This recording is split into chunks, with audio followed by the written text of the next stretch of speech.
მოგესალმებით.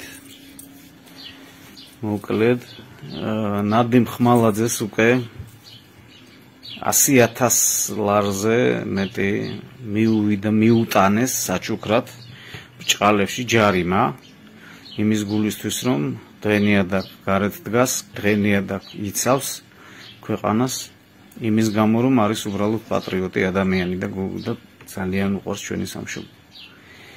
ჩემს წინა პოსტებში გამოაქვეყნე მისი ანგარიშები და როგორც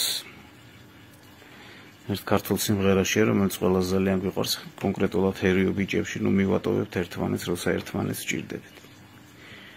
ნადიმი ძალიან ამაყი ადამიანია და წარმოიდგინეთ, ისე შეავიწროვეს და ისე შეაწუხეს, რომ თავისი ანგარიშები დადო. ამ ხელაზე გაუჭირდა ადამიანს, მაპატიე ნადიმ ამას რომ ამბობ, მაგრამ ეს სათქმელია, რომ კაცმა მალა და ჭირმა თავი არ დამალაო მოკლედ. ჩემს წინა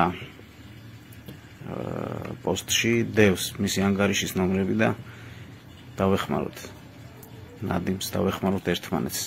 და ზოგადად ჩვენ ერთმანეთის გარდა არავინ არ გვყავს არც ერთი მთავრობა და არც ერთი ხელისუფლება. ეს ხელისუფლება პირდაპირ ჩვენი მტერია. ამ შემთხვევაში ნადიმს სახლკარს უყიდიან. ძალიან გთხოვთ იქნებ რაღაცით უშუალოდ.